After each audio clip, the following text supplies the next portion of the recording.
ওরে বাপু, অনেক দেখি রাত হয়ে গেল, এবার একটু শুয়ে পড়ি। আর যখনই বুড়ি শুয়ে পড়লো তখনই একটা দুষ্টু চোর ফান্দা করলো। এটাই সুযোগ।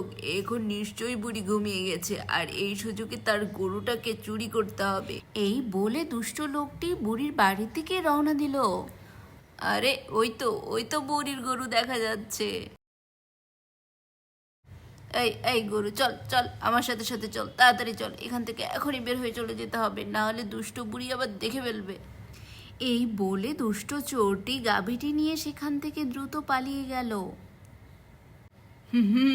আজকে থেকে তুই আমার, তোকে বাজারে বিক্রি করে কতগুলো যে টাকা পাবো এই চিন্তাতেই আছি।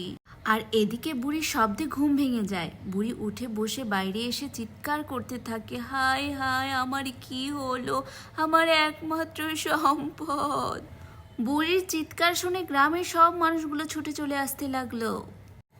আচ্ছা, এই বুড়িমার হঠাৎ কি এমন হয়ে গেল? মা বুড়িমা কাঁদছে কেন? আরে কথা কম বলো তো, চলো আগে দ্রুত যাই। এই যে বুড়িমা, কি হয়েছে তোমার, কেন এত চিৎকার করছো?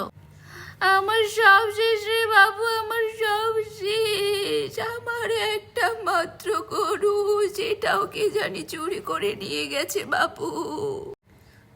তাই তো, এত বড় সর্বনাশ কে করলো তোমার?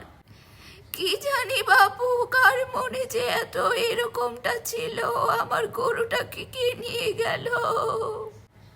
ভারী চিন্তার বিষয়, গ্রামের মধ্যে চোর এসেছে।